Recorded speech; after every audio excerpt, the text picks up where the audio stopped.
G'day, family. I'm still traveling for work and I'm still reading through the Bible day by day for this whole year. So we're going strong. Today is day 10, and I thank you for joining me. Today we're reading in Genesis, let's see, 32 to 34 and Psalm 10. So let's just get stuck right into it. Jacob fears Esau. All right. Jacob went on his way, and the angels of God met him. And when Jacob saw them, he said, "This is God's camp." So he called the name of that place Mahanaim. And Jacob sent messengers before him to Esau his brother in the land of Seir, the country of Edom, instructing them, "Thus you shall say to my lord Esau, Thus says this your servant Jacob, I have sojourned with Laban and stayed until now. I have oxen, donkeys, flocks, male servants, and female servants. And I have sent to tell my lord, in order that I may find favor in your sight."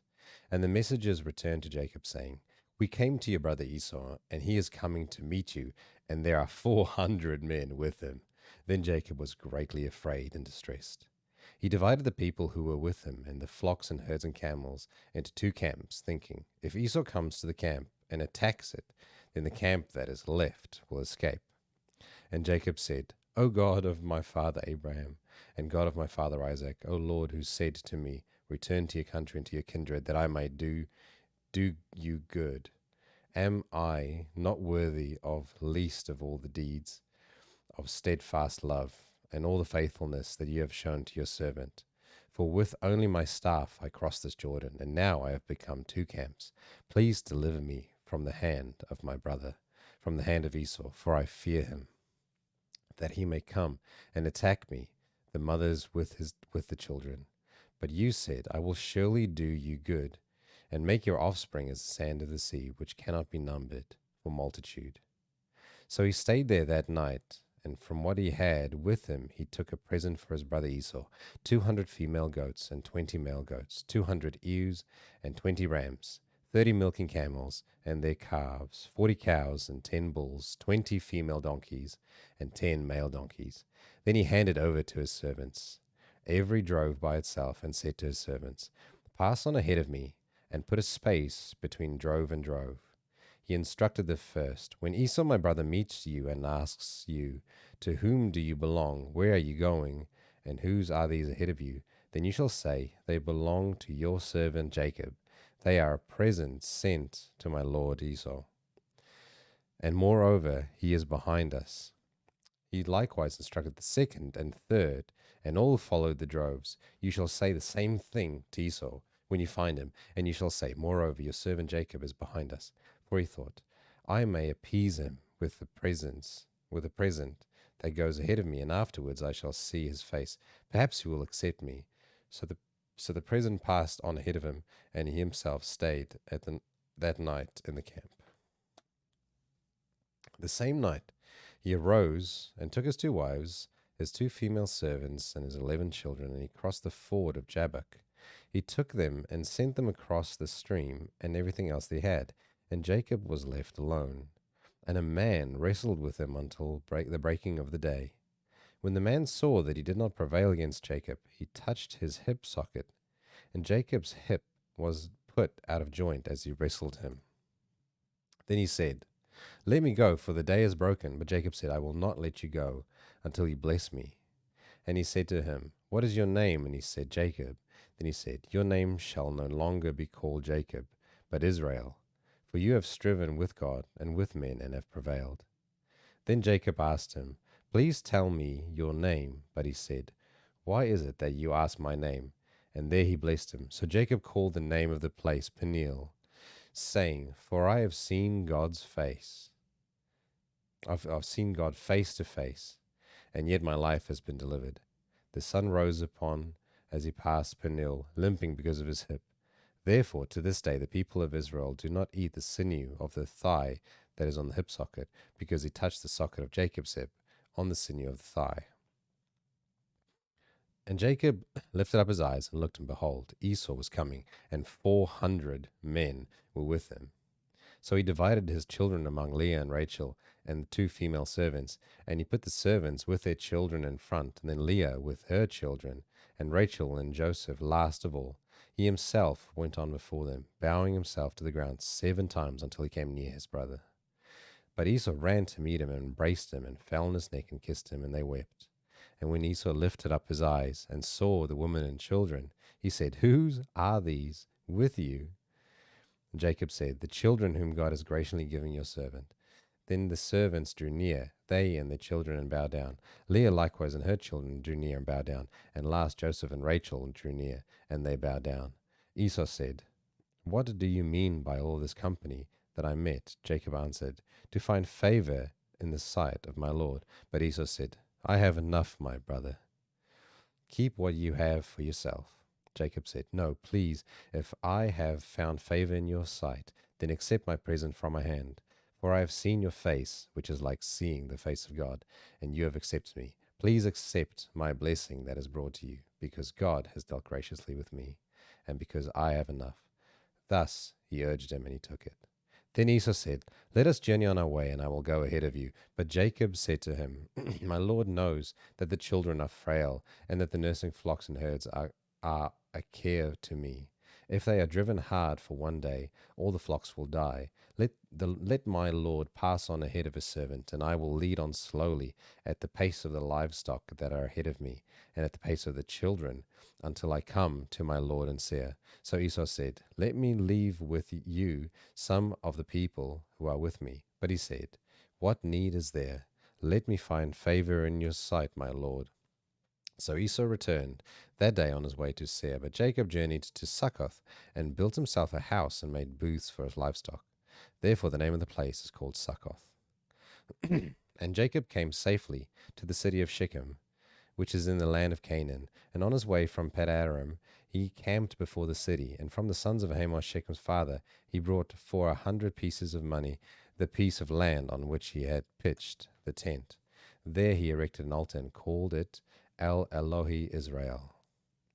Now Dinah, the daughter of Leah, whom she had borne to Jacob, went out to see the women of the land. And when Shechem the son of Hamor the Hivite, the prince of the land, saw her, he seized her and lay with her and humiliated her. And his soul was drawn to Dinah, the daughter of Jacob. He loved the young woman and spoke tenderly to her. So Shechem spoke to his father Hamor, saying, Get me this girl for my wife. Now Jacob heard that he had defiled his daughter Dinah, but his sons were with his livestock in the field, so Jacob held his peace until they came. And Hamor, the father of Shechem, went out to Jacob to speak with him. The sons of Jacob had come in from the field as soon as they had heard of it, and the men were indignant and very angry because he had done an outrageous thing in Israel by lying with Jacob's daughter, for such a thing must not be done. But Hamor spoke with them, saying, The soul of my son Shechem longs for you, for your daughter. Please give her to him to be his wife. Make marriages with us, give your daughters to us, and take our daughters for yourselves. You shall dwell with us, and the land shall be open to you. Dwell and trade in it, and get property in it. Shechem also said to her brothers, Let me find favor in your eyes, and whatever you say to me I will give. Ask me for as great a bride price, a gift as you will, and I will give whatever you say to me. Only give me the young woman to be my wife. The sons of Jacob answered Shechem and his father Hamor deceitfully, because he had defiled their sister. They said to them, We cannot do this thing, to give our sister to one who is uncircumcised, for that would be a disgrace to us.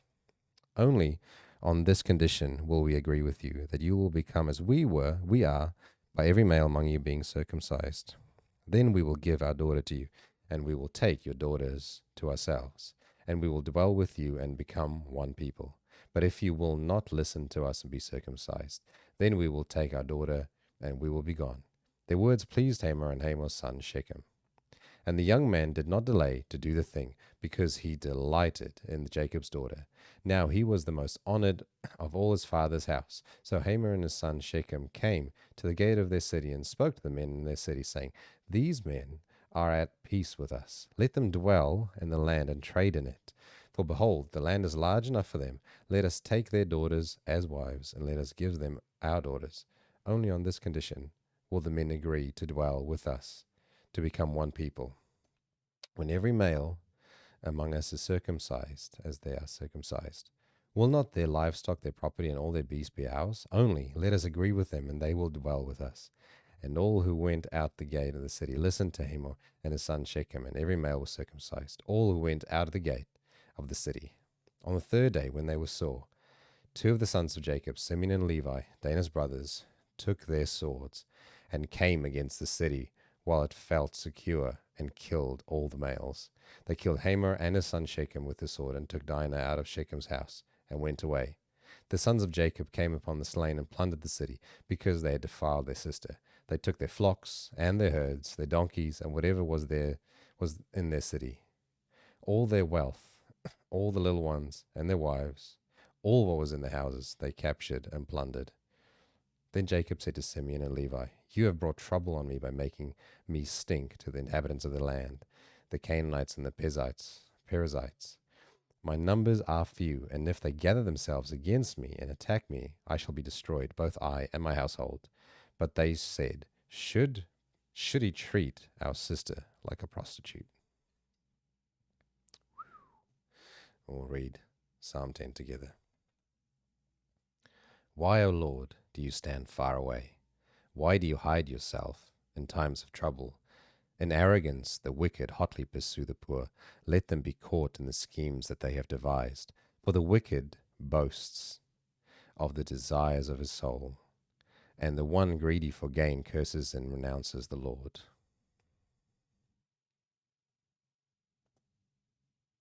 In pride of his face, the wicked does not seek him.